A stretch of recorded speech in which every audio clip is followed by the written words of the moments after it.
lancé. Salut à tous, bienvenue sur le Resilient Podcast après 3 mois de pause. Le dernier qu'on avait fait c'était chez John 100% CrossFit. Et là on se retrouve à la boxe, dans les bureaux, pour parler un petit peu de mobilité, c'est ça ? Ouais. Ok. Bienvenue à tous. Première chose, 2-3 petites news. Le stage avec Stéphane Chollet le 12 septembre de yoga et de méditation est validé. Donc je vais faire une publication très rapidement sur comment ça va se dérouler, les modalités d'inscription, où est-ce que vous pourrez vous inscrire aussi, etc. Il y aura 15 places maximum. Et du coup, il y aura un tarif préférentiel pour ceux qui s'enregistrent avant le 31 juillet, si je ne dis pas de bêtises. 31 juillet. Et après ça, on passera au tarif normal. Donc c'est le 12 septembre. Suivi de ça, la semaine d'après... Compète ? Ouais, probablement. Compétition Rumble in the Jungle. Donc deuxième édition. Donc compétition sans qualif en team. Et qui sera accessible à tous. Donc il y aura des minima, mais pour la plupart, ce sera accessible à tous. Voilà pour ça. N'oubliez pas de vous abonner, de souscrire, de liker. Et puis c'est parti, la mobilité. Alors déjà, qu'est-ce que c'est la mobilité ? Mobilité, souplesse, flexibilité. Yes. Donc la grosse différence à faire, c'est entre la souplesse et la mobilité. C'est un sujet, moi, qui m'a jamais trop perturbé, puisque... je suis relativement mobile, donc je me suis jamais trop posé de questions là-dessus. Moi, c'est un sujet qui m'a toujours obsédé parce que... ouais, l'opposé. L'opposé de toi. Moi, j'ai commencé par faire beaucoup de souplesse quand je suis arrivé au CrossFit. Que ça, parce que j'étais vraiment bout de bois. Et après, j'ai compris que c'était un peu différent de la mobilité. Ouais. Et ça suffisait pas. Donc, pour expliquer un peu la différence, souplesse, c'est vraiment souplesse passive, on va dire. Donc, la capacité d'un muscle à s'étirer. L'élasticité, en fait. Ouais, voilà. Exactement. De revenir, de s'étendre et de revenir en place sans se faire mal. Ce qui est quand même important. Ouais. C'est quand même ça important. L'est. Mais pas suffisant pour la mobilité qui demande une action musculaire. Donc c'est atteindre une certaine amplitude avec un contrôle moteur, on va dire. Ouais, et sous tension. Et sous tension surtout. Voilà. Avec des charges, etc. Donc en gros, pour faire simple, la mobilité, c'est votre capacité à vous mettre par exemple dans un squat parfait, profond. Profond, on veut dire le creux des hanches sous les genoux, etc. En tension. Le cul au sol, en tension, avec une charge et sans perdre complètement son gainage, etc. D'ailleurs, toi, ton extrême souplesse t'a posé des soucis. Ouais. En fait, pour moi, ça n'a jamais été... un problème de me mettre dans ces positions-là. Déjà, j'ai une flexibilité de cheville qui me permet d'aller très loin. Donc ça, je l'ai acquéri, en fait. C'est pas arrivé tout seul, mais c'est par la pratique des arts martiaux, etc. Et donc la redondance des mouvements qu'on fait souvent dans les arts martiaux fait que la plupart des artistes martiaux ont des chevilles très souples. Et du coup, ça me permettait de descendre bas, des fois trop bas. Et donc du coup, je manquais probablement un petit peu de gainage. Et du coup, j'ai dû travailler j'ai dû travailler un petit peu là-dessus. Au niveau de tes épaules aussi, tu peux en parler un peu peut-être ? Au niveau des épaules, c'est pareil, c'est un petit peu différent. Au niveau des épaules, là, je suis carrément laxe. Donc là, c'est même plus de la mobilité, je suis laxe. Et donc, ça m'a posé de gros soucis sur des mouvements tels que les snatchs. Alors, pas les clean and jerk, mais vraiment que les snatchs, où on joue un petit peu entre la mobilité et la stabilité. Donc, on resserre et on écarte les mains en fonction de ce qu'on veut atteindre. Donc, plus on va être serré, plus on va être stable, mais moins on va être mobile.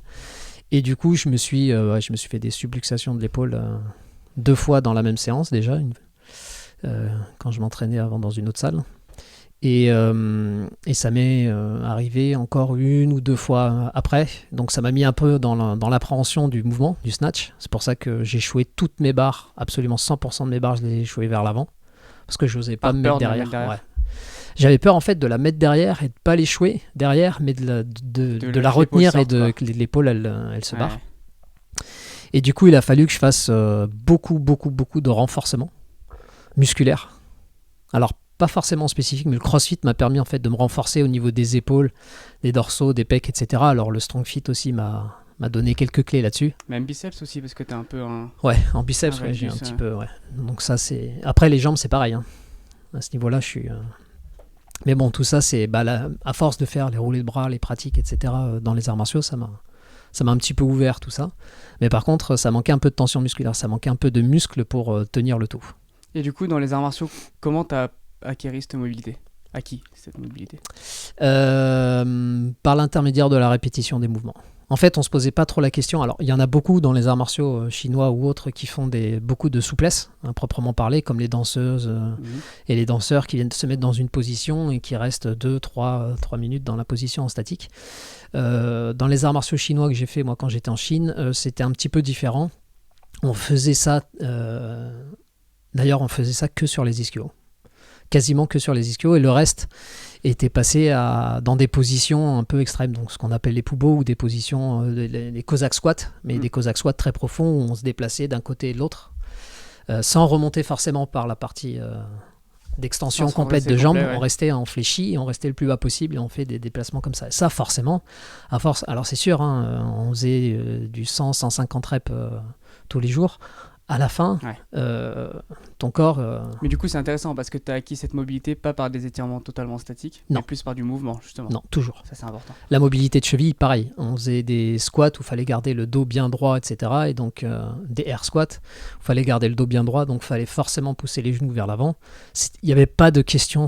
À aucun moment, on se posait la question. En Chine, ils ne se posent pas du tout la question de savoir si les genoux doivent dépasser le pied ou pas. Ils en ont strictement rien à faire. Soit dit en passant, ils vont aux toilettes turques quasiment très souvent, et quand ils attendent le bus, ils sont dans une position de squat, profonde, très profonde. Ça, c'est un truc qui m'avait marqué une fois. J'ai vu une Asiate en pente, donc en côte comme ça, se mettre en position de squat profond avec les genoux qui s'avancent alors qu'elle était avec les talons comme ça. Ouais. Et moi à l'époque, j'étais pas encore capable de faire un air squat et je me suis dit merde, faut que j'arrive à faire ça, quoi. Ouais, c'est clair. Mais donc ça, c'est pas... Enfin, en Chine, c'est même pas considéré comme étant mobile, c'est considéré comme étant normal. Quoi. Voilà. Si tu sais pas faire ça, là, il y a un problème par contre. Alors qu'en Occident, maintenant, si tu sais faire ça, c'est... Waouh, putain. Et pourtant, c'est un problème. Ouais. C'est pas savoir le faire. Alors, je parle d'Asie, mais il y a beaucoup de pays d'Afrique où c'est exactement la même chose. L'Inde, c'est pareil. Donc, ça représente quand même une grosse portion de la population, là. Donc... Et du coup, oui, dans les arts martiaux, et après je pense qu'il y a dans plein d'autres sports ou plein d'autres pratiques où ils font la même chose, où ils atteignent en fait leur mobilité par l'intermédiaire de la répétition de mouvements nécessaires. Donc si on ne sait pas squatter et qu'on commence à squatter et qu'on squatte tous les jours, etc., au bout d'un moment, forcément, ça va venir, quoi. Le corps, il s'adapte, le mental, il dit c'est bon, tu peux y aller, et puis on s'y met, et puis on y reste. Parce qu'il y a une grosse part de mental aussi, là, qui bloque pour vous protéger, en fait.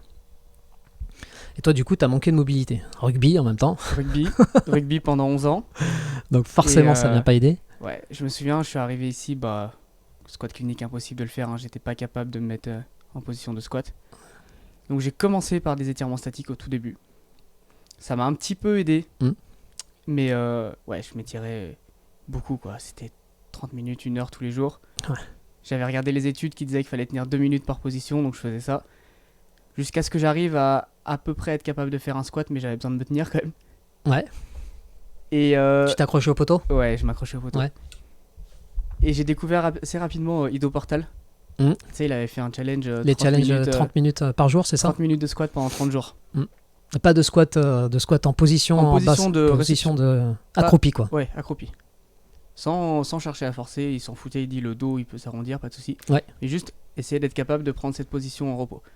La première fois que j'ai fait le challenge, du coup j'ai fait ça pendant 30 jours, mais j'avais encore besoin de me tenir. Donc je le faisais en me tenant. Ouais. Et c'est là où j'ai commencé à progresser. Je me suis dit, bon ok, les étirements statiques, c'est peut-être pas que ce qu'il faut. Peut-être que si je m'étire dans la position du squat, ça va m'aider. Donc là déjà c'est la première fois où j'ai commencé à arriver à m'accroupir, mais avec douleur encore. Ouais.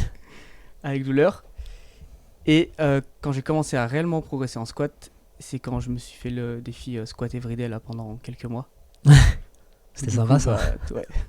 Ça m'a un peu niqué, mais tous les jours, je squattais barre sur le dos ou front squat. Et du coup, j'ai commencé à faire le mouvement de squat. Ouais, tu t'es imposé en fait. Alors après, des fois, c'est vrai. Mais du coup, la question, c'est est-ce que c'est bien d'être capable de faire un mouvement grâce à une charge si t'as pas la capacité de le faire sans la charge ? Et là. La question, ça devrait être plutôt.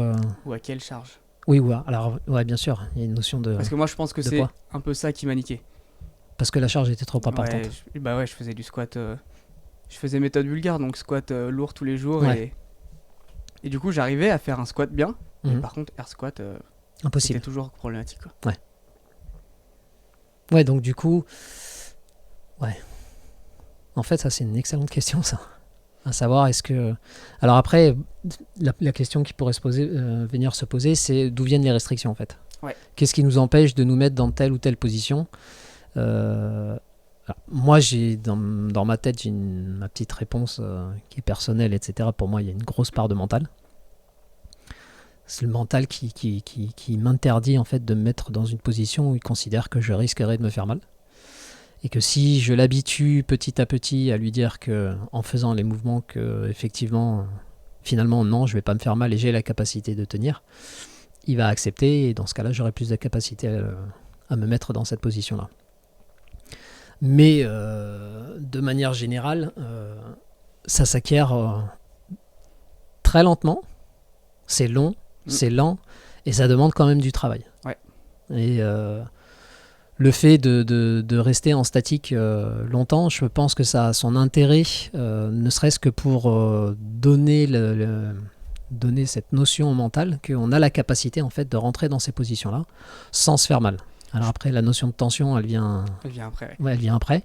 Je pense que c'est utile au début parce que on parle de tension, mais si on n'est pas capable de tenir une position déjà sans tension, on va pas pouvoir l'appliquer tout de suite. Donc il faut déjà être capable de faire la position, d'avoir l'amplitude complète, et après on peut rajouter de la tension. Voilà. Et après, au-delà de la tension, il faut rajouter le souffle.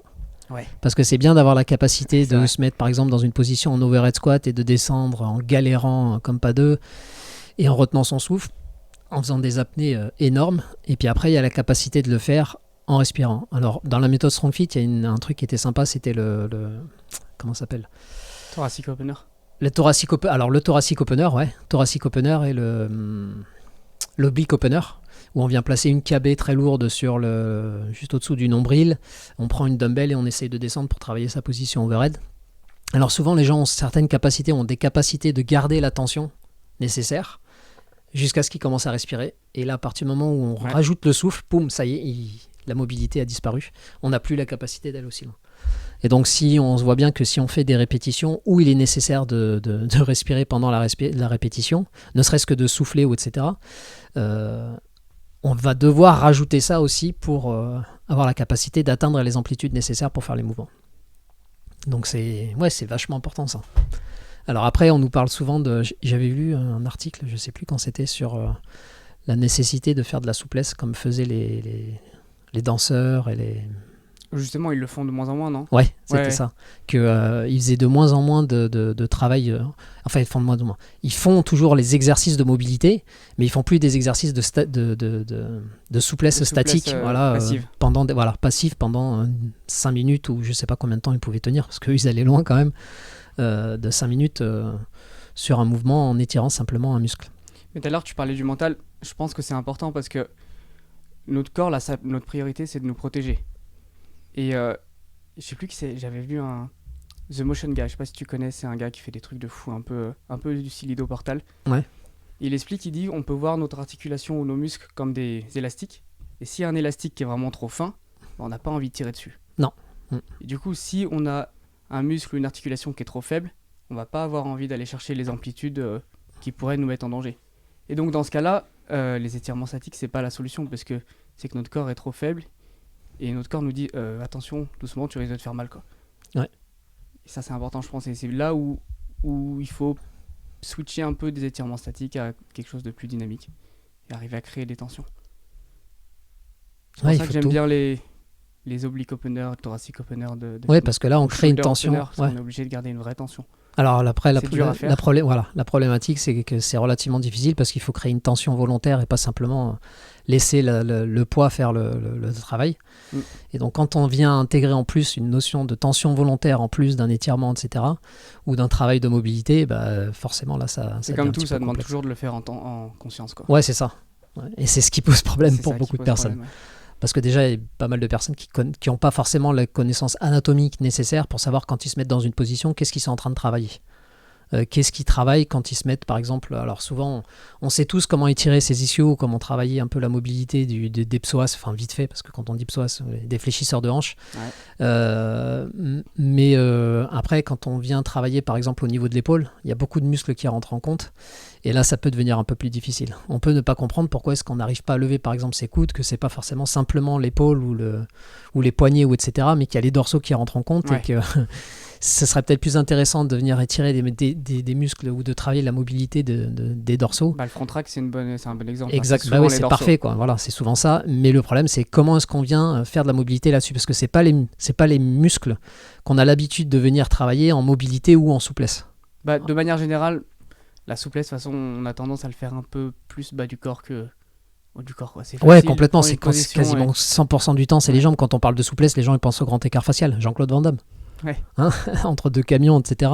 Alors que oui, mais le haut du corps, ou Jujimifu, Jujimifu, c'est déjà des pratiquants, quoi. Mais c'est ces notions-là, c'est la souplesse des jambes, parce que beaucoup d'arts martiaux, notamment, énormément d'arts martiaux qui tu prends le taekwondo, ce qu'ils appellent le kung-fu, la boxe thaï ou la savate, enfin tous ces sports-là où souvent les jambes doivent monter haut, donc ça nécessite une souplesse, et on considère que la souplesse, c'est la souplesse des jambes, en fait. Le haut du corps. D'ailleurs, on le voit à la boxe, tous ceux qui ont fait les arts martiaux, globalement, ils sont généralement avantagés par rapport à, complètement, à tous les rugbymen. Complètement, sauf ceux qui ont fait de la boxe. Mais du coup, parce que je me souviens que... Comment il s'appelait ? Alexis... deux fois vice-champion du olympique de boxe. Alexis, je sais plus comment il s'appelait, Alexis quelque chose, qui était en formation avec nous en BPGEPS et qui était, c'était pour lui super difficile de descendre dans un squat parce qu'il avait aucune mobilité de cheville. Alors souvent aussi des athlètes qui font de la course à pied, de l'athlétisme. Alors ça c'est parce que c'est censé leur donner une explosivité supplémentaire, donc ils vont plus vite, etc. Je suis pas du tout d'accord avec ça, moi. Je pense que qui peut le plus peut le moins, donc à partir de ce principe-là, si vous manquez de mobilité, peu importe, peut-être que vous ferez des courses plus rapides, ce que je ne pense pas, mais par contre plus tard, vous allez galérer, parce que c'est là où ça va péter, en fait. Oui, je trouve que les chevilles, c'est vraiment l'endroit où c'est le plus dur de progresser en mobilité. Oui, ça prend beaucoup de temps. C'est ce qui demande le plus de en fait, Moi, encore aujourd'hui, c'est ce qui me limite le plus. C'est marrant parce qu'on considère que c'est une progression. Pour moi, c'était une régression qui a eu lieu auparavant. On a perdu cette mobilité-là et on essaye de la récupérer.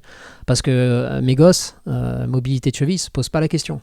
Le squat, ils ne se posent pas la question. Il n'y a aucun enfant au-dessous de... Je ne sais même pas à quel âge on commence à perdre la mobilité. Peut-être quand on passe son cul assis sur une chaise, quand on va à l'école.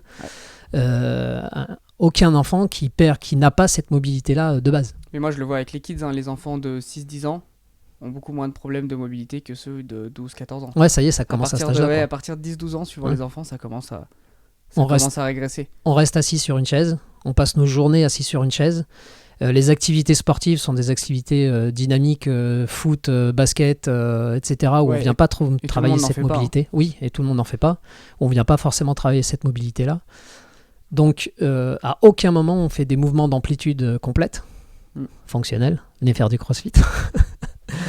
Et du coup, forcément, 15 ans, voilà, c'est fini. Ouais. T'as déjà la... Si tu veux après pratiquer du squat ou du vrai bon squat, etc., va falloir que tu passes 1 an, 2 ans, voire 3 ans à travailler sur cette mobilité. Sans parler des problématiques douloureuses que tu peux avoir. Ouais. Moi, quand j'étais à la fac, j'avais des séquelles d'osgood là qui me faisaient mal au genou. Ouais, en plus. J'ai fait du kiné pendant 1 an, j'étais voir plein de médecins, personne ne savait quoi me dire. Jusqu'à ce que j'aille voir un chirurgien, il m'a dit étire-toi quadri-ischio et tu vas voir, ça va passer. En 1 mois, c'est bon, c'était plié, quoi. Ouais. Juste parce que j'avais tellement de tension que ça venait tirer sur le tendon du genou et que ça me faisait mal, quoi. Ouais. C'était aussi simple que ça des fois. Ouais, non, mais c'est sûr. Là, du coup, c'était des étirements statiques. Oui, mais d'où l'importance aussi des étirements statiques. Il n'y a pas que les étirements. Alors nous, on se concentre beaucoup sur la mobilité parce qu'on se met dans des positions qui peuvent être un peu, je parle de l'overhead squat ou du snatch, etc. Et où on a des charges au-dessus de la tête. Donc la mobilité prend son importance. Mais si, c'est simple, souplesse, il en faut. Et la mobilité, il en faut. Si tu n'as pas une réserve de souplesse, tu vas pas pouvoir... Voilà, d'où l'importance de la souplesse. C'est un peu à la mode en ce moment de parler de tension, mobilité, de dire par contre les étirements statiques c'est de la merde, faut plus en faire. Je pense que ça a quand même son utilité pour ne serait-ce que pour travailler sur les fascias, même pour détendre les muscles, quoi. Alors après, les fascias, on peut les travailler. Par exemple, il y a beaucoup de choses qui permettent de travailler la mobilité. Ouais, avec le yoga, on travaille pas mal au niveau des fascias. Ceux qui viendront au stage de Stéphane. Oui, notamment. On en parlera à ce moment-là. En tension, mais tension encore une fois volontaire. Ou une position déjà du corps, ou une position des articulations dans l'alignement avec une tension font que rien qu'en tendant le bras juste comme ça, on peut travailler sur les fascias et sur des étirements dynamiques. Et donc, quand je dis dynamique, ça ne veut pas dire aller-retour, etc. C'est en mouvement, c'est avec une tension musculaire. Parce que la tension musculaire, elle n'est pas forcément externe. On n'est pas obligé de mettre une charge à l'extérieur quand on fait les shoulder openers ou quand on fait du strong fit, etc.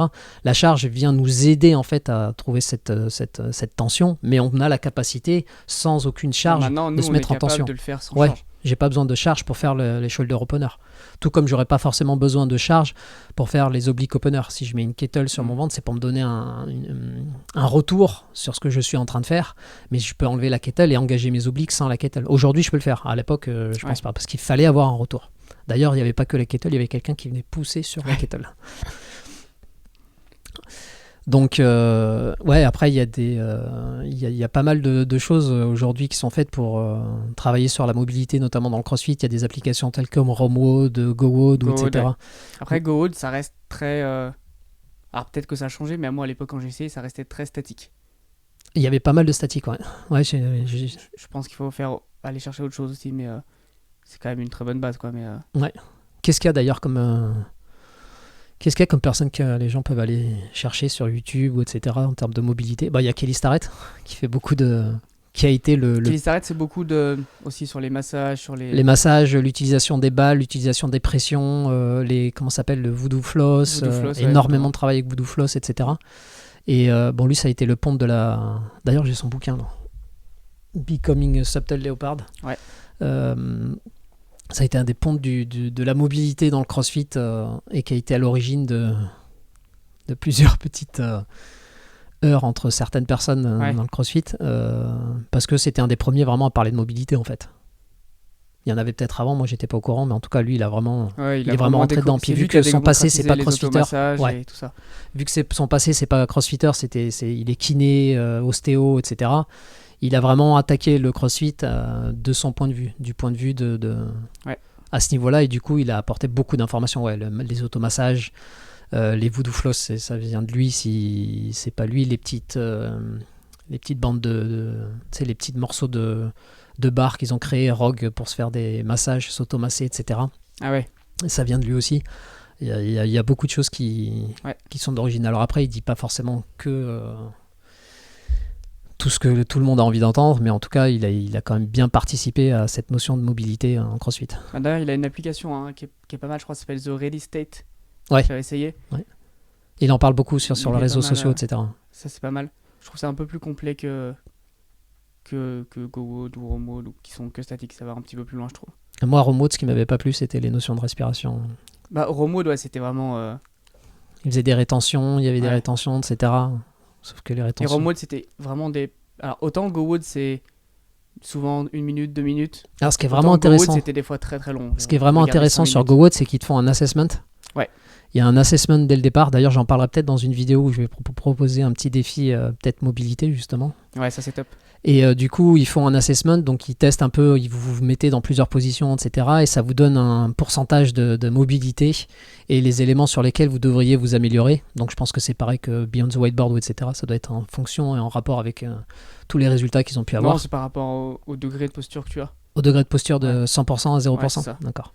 Et du coup, et après, ils vous proposent, ce qui est intéressant aussi, c'est qu'ils proposent des...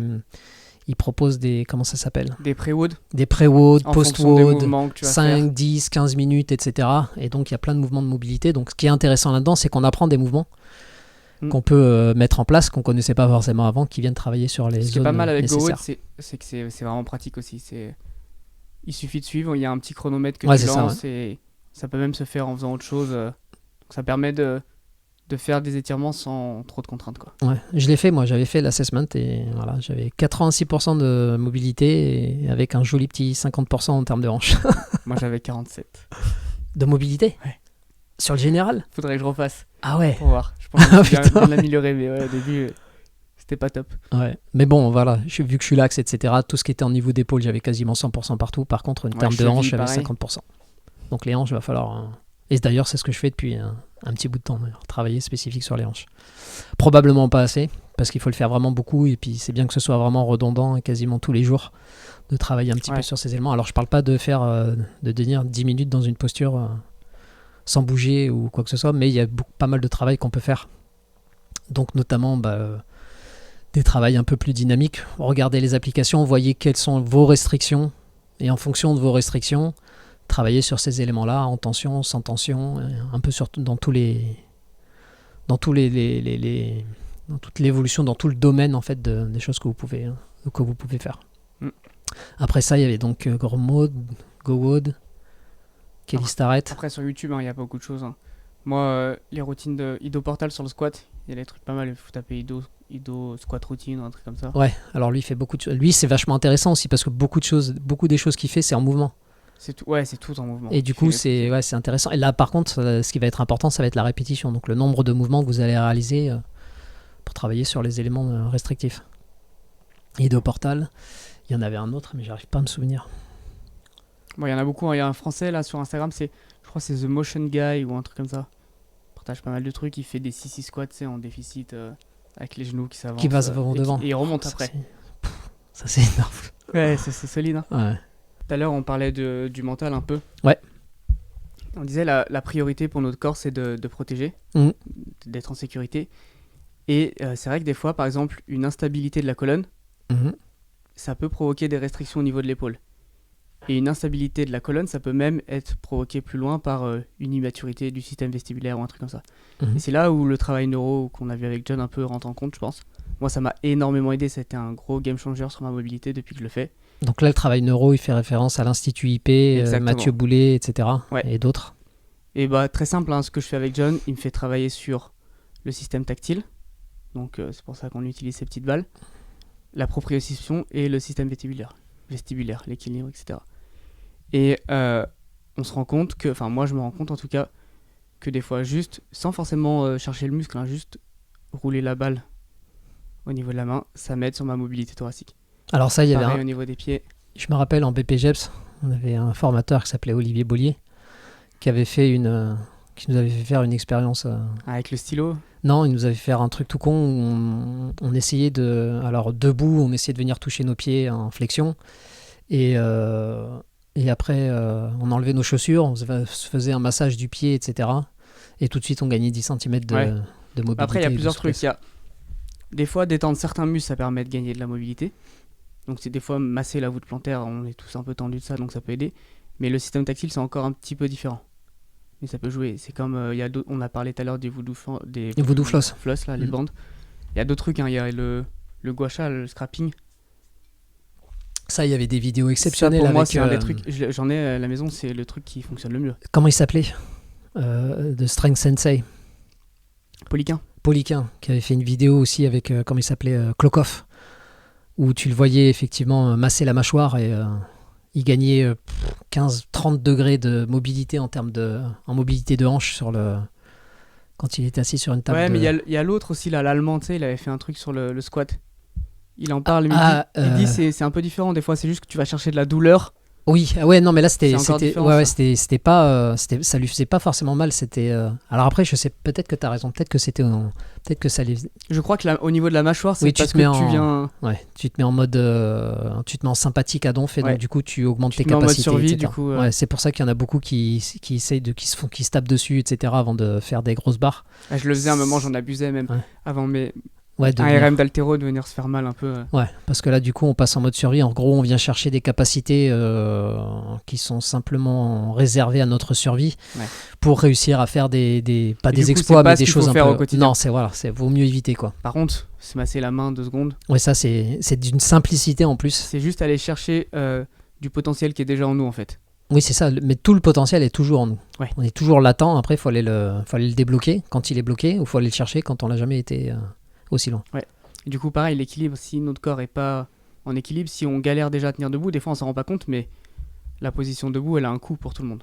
Ouais, ça c'est sûr. Et si tu galères pour ça, ton corps il va pas mettre la priorité sur la mobilité des des membres périphériques, quoi. C'est oui, ben ça, on d'abord s'en rend bien... essayer d'être stable au niveau de la colonne avant de Oui, avant d'aller bouger, complètement. Et on s'en rend bien compte, hein, quand on a des problèmes d'oreille interne, etc., on n'arrive quasiment plus à marcher, on a des vertiges. Donc on se rend bien compte que l'équilibre, oui, c'est bien plus important. Alors le problème, c'est que c'est quelque chose qui est... Alors c'est pas inné, parce que... Enfin si, c'est inné en fait, on n'y réfléchit pas. On n'y pense pas, on n'y réfléchit pas, donc on va pas s'attaquer à quelque chose auquel on n'a jamais fait attention avant. Ouais, c'est ça. À partir du moment, par contre, où on se met dans des situations... Là, un truc qui est bien, c'est le slackline aussi. Ouais, travailler l'équilibre. Carrément. Alors c'est là où on voit que... Il y a Gagou qui en faisait pas mal du slackline. Oh, qu'est-ce que c'est compliqué, ça. C'est un truc de fou. Hein. Ouais. Tu montes dessus et tout d'un coup, il n'y a plus rien qui fonctionne. Il n'y a plus aucun repère, etc. J'ai discuté avec Gagou de tout ça parce que dans son métier, elle en fait pas mal. Et on parlait juste marcher les yeux fermés, essayer de marcher sur une ligne. Là, ce que je fais à l'échauffement, c'est super dur en fait. Des fois, tu ouvres les yeux, tu te rends compte que tu as fait un virage à 4 heures. C'est ça. Tu vas rentrer dans les rameurs, quoi. Ouais. D'où le fait qu'on nous dit souvent, si tu marches dans le désert et que tu n'as aucun repère, etc., tu marcheras jamais droit. En fait, tu vas toujours marcher en cercle. Ouais. Il y aura toujours une courbe qui sera plus ou moins importante. Il devrait pas. On devrait marcher travailler droit. sur ça, mais comme tu dis, on va pas s'attaquer. Moi, je me suis attaqué à ça parce que... Mais ça, c'est parce qu'on enlève enlève les repères. les blessures et que j'essaye de trouver des solutions et ça fonctionne plutôt pas mal, quoi, pour l'instant. C'est parce qu'on enlève les repères. Et parce qu'on enlève les repères, à partir du moment où on enlève les repères, et nous, des repères, on en a de partout, à partir du moment où on a les yeux ouverts, etc. Quand on enlève les repères, c'est là où ça devient intéressant. C'est là où on se rend compte que marcher droit au sol, sur une ligne blanche, quand on a les yeux ouverts, aucun D'ailleurs, problème. pour ceux que ça intéresse, il y a un reportage, je sais pas si tu l'as vu sur Arte, là, sur la proprioception, qui est pas mal. Non, j'ai pas vu. Il est sorti, je crois, pendant le confinement, il y a pas très longtemps, où il parle de l'importance de la proprioception. Et il y a quelques personnes, tu sais, qu'on le sens totalement éteint. Et tu te rends compte que si elles voient pas, elles sont incapables de savoir où se situe leur main, si elles la voient pas. C'est fou, ça. Et elle peut pas marcher, la femme. Ouais. Elle serait capable de marcher physiquement, elle a aucun souci, mais comme elle a pas le sens de la proprioception, elle est incapable de marcher. Et il explique pas mal un peu de choses sur comment ça fonctionne, à quel point c'est important. C'est intéressant. Faudra que tu me balances le lien, que je mette dans la description. Dans la description, ouais. Donc ça aussi, avec un peu de chance aussi, on risque de faire venir... je vais peut-être m'avancer en le disant, mais l'Institut IP à CrossFit Villeurbanne, on est en pourparlers aussi. Donc c'est des choses qui sont intéressantes. Voilà. D'autres choses ou pas ? Non, je pense qu'on a fait le tour. Au final, faut un peu essayer différentes choses. C'est comme toujours, comme tout, quoi. Oui, et puis... Faut comprendre que les étirements statiques, ça suffit pas. Mais même la mobilité ne suffit pas. Des fois, il y a des choses aussi simples que ça qui peuvent aider si on a des soucis sur ça, sur la proprioception, sur le système tactile. Et ce qui va être important, c'est ce qui est important, c'est le mouvement. Hein. Oui, de faire les mouvements, de les faire, de les répéter. Pas attendre que ce soit parfait pour le faire. Oui, non, ça c'est sûr, parce que sinon on ferait jamais rien. Et surtout de répéter et de se donner le moyen en fait d'atteindre ce qu'on a envie de faire. Tout à l'heure, on parlait des charges là pour les squats. Pour moi, c'est évident maintenant que si t'as pas la capacité de faire un air squat, faut pas faire du squat. Mais par contre, utiliser une charge externe modérée, par exemple une kettlebell, contrebalancer et faire un beau squat. Il y a aussi le fait que la kettlebell, elle va être centrée, c'est comme un sandbag ou etc. Et ça aura pas forcément le même effet que la barre qui vient tirer qui a les poids sur les extérieurs au lieu de les avoir au centre. Donc forcément, quand on prend par exemple une personne qui n'a pas la capacité de faire un squat avec une barre sur le dos, etc., aura peut-être la capacité de faire un squat avec un sandbag. Ouais. Ou des fois même, s'il y a des personnes qui ont un bon front rack, mais juste mauvaise mobilité sur le bas du corps, qui sont mieux en front squat qu'en back squat. Oui, carrément. Complètement. Mais du coup, le goblet squat avec une kettle, avec pause en bas, l'échauffement, c'est pas mal. Ouais. C'est pas mal, ouais. Voilà, donc écoutez, si vous avez des questions, n'hésitez pas à les poster en commentaire. Si jamais vous voyez qu'il y a eu des oublis, qu'on a oublié des choses, qu'on a dit des conneries, tant pis. Qu'on oublie de mettre les liens dans la description. Ouais, si on oublie de mettre les liens dans la description ou quoi que ce soit, n'hésitez pas à nous le rappeler. Rien d'autre. Allez, à plus tout le monde. Ciao.